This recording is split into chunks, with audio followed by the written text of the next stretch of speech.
Hasan Sabah किला अलामूद पे कब्जा जमाने के बाद वहाँ अपने बीवी बच्चों को बुलवाता है जो हसन सबाह के कैद होने से पहले हिफाजती मकाम पर पहुंचाए गए थे। उन्हें अभी ये खुशी हासिल हुई ही थी कि अब हसन सबाह के साथ साथ रहेंगे कि इतने में हसन सबाह ज़ैद बिन सऊन से कहता है मेरे बेटे हुसैन को सबसे बेहतरीन तरबियत दिलाई जाए ताकि जब तक ये जवान हो तो इस कदर काबिल और बहादुर बन जाए कि इससे बड़े बड़े जंगजू भी खौफ खाएं। ज़ैद बिन सऊन कहता है जी मेरे आका, हुसैन को मैं अपनी खास निगरानी में तरबियत दिलाऊंगा। हसन सबाह कहता है नहीं, ना तो आप इसके निगरान होंगे और ना ही इसको इस किले में रखना है, बल्कि इसको किसी और बड़े किले में अजीम असातिज़ा और जंगजूओं से तरबियत दिलाई जाए। ये सुनकर हसन सबाह की बीवी और बेटा दोनों परेशान से हो जाते हैं। इसके बाद सीन आता है जब एक मुहाफिज ज़ैद बिन सऊन से आके कहता है बाहर एक ताजिर गवर्नर मेहदी के लिए लौंडियां लेके आया है, उनका क्या करना है। ज़ैद बिन सऊन कहता है मैं अपने आका से इस बारे बात करके आता हूँ। वो जाके हसन सबाह को जब बताता है कि गवर्नर मेहदी की मंगवाई गई लौंडियां एक ताजिर लेके आया है,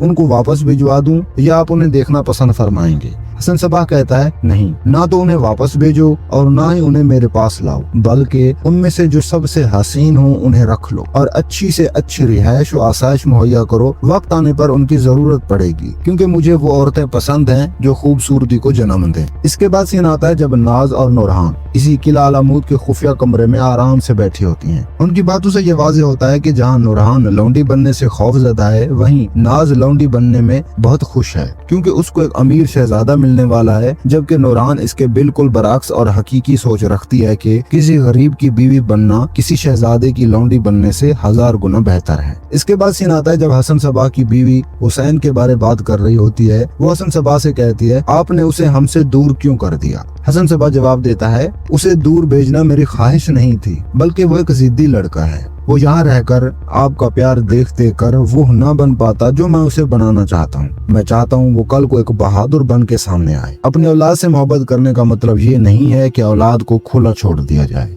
याद रखना बीवी बच्चे किसी भी शख्स के लिए सबसे बड़ी आजमाइश होते हैं। ये कह के हसन सबाह वहाँ से चला जाता है और उसकी बीवी अपनी बेटी आयशा के करीब जाके बैठ जाती है। इसके बाद सीन आता है जब हसन सबाह ज़ैद बिन सऊन से कहता है सुना है निजामुल मुल्क बहुत प्यासा है, क्यों ना उसके लिए कुछ एहतमाम किया जाए। हसन सबाह का ये हुक्म लेके ज़ैद बिन सऊन जाके ट्रेनिंग करते हुए फिदाइयों में से एक फिदाई दुर्बास को कहता है हमारे आकाओ मौला ने जन्नत में आपको खास मकाम देने के लिए चुन लिया है, क्या आप तैयार हैं। दुर्बास जब सुनता है कि उसके आकाओ मौला हसन सबाह ने खुद उसका इंतखाब किया है, वो पुरजोश हो जाता है। वो खुशी के आलम में सिर्फ एक ही सवाल करता है कि हमारे आकाओ मौला का दीदार करने को मिलेगा, लेकिन ज़ैद बिन सऊन उसे यही कह के आगे भेज देता है ये बहुत ही मुश्किल है, हम खुद उन्हें बगैर इजाजत के नहीं देख पाते। याद रखना तुम बहुत बड़े मकाम के हामिल हो, जन्नत तुम्हारा इंतजार कर रही है। इसके बाद ज़ैद बिन सऊन उसे एक चिट्ठी देके अस्फियान शहर भेज देता है जहाँ वो सल्जूकी रियासत के एक सिपाही को अंजाम तक पहुँचा के खुद भी मारा जाता है, लेकिन मरने से पहले वो अपना काम पूरा कर चुका होता है। दुर्बास सल्जूकी सिपाही के जिस्म पर खंजर से एक चिट्ठी भी पेवस्त कर देता है जिसपे निजामुल मुल्क के लिए हसन सबाह की तरफ से कुछ यूं लिखा होता है तुम्हारे और मेरे दरमियान कोई ज्यादा फासला नहीं है सिवाय एक दरवाजे के, मुझसे मोहतात रहना। ये थी हसन सबाह के फसाद की शुरुआत। हसन सबाह की इस फसादी शुरुआत का जवाब निजामुल मुल्क या सुल्तान मलिक शाह दे पाएंगे। अगले एपिसोड का स्टार्ट यहीं से करेंगे। ये एपिसोड कैसा था कमेंट करके बताएं। वीडियो को लाइक जरूर कर देना। मिलते हैं अगले वीडियो में।